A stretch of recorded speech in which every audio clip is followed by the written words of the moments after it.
Off the northwest coast of Scotland lie the Hebrides, remote windswept islands.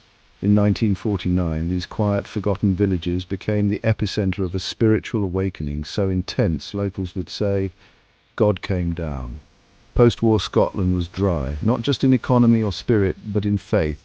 Churches were empty, youth were indifferent. A nation once ablaze with spiritual fervor had grown cold, but two elderly sisters refused to give up. Peggy and Christine Smith, 84 and 82, one blind, the other nearly crippled. But they believed revival could come to the Isle of Lewis. They prayed, night after night, for months. Their prayer, Lord, do it again. In response to the sisters' burden, a preacher named Duncan Campbell was invited.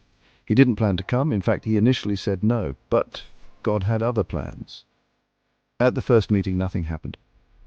But as Campbell and others prayed into the early hours, a young man cried out, Lord, are my hands clean? Is my heart pure? At that moment, heaven broke open. Suddenly, homes lit up. People stumbled out of bed, crying, repenting, seeking God. Without a phone call or flyer, hundreds gathered at the church in the middle of the night. Meetings went for hours. People walked miles through rain and wind just to pray. Conviction fell so strongly that entire villages were transformed. Pubs emptied. Crime vanished. The police had nothing to do. The Hebrides revival wasn't driven by celebrities or media. It was birthed through prayer, repentance and hunger. And though it lasted just a few years, its echo still calls to us today. Revival doesn't begin in crowds. It begins in closets, not with noise, but with kneeling. The question remains, will we seek him like they did?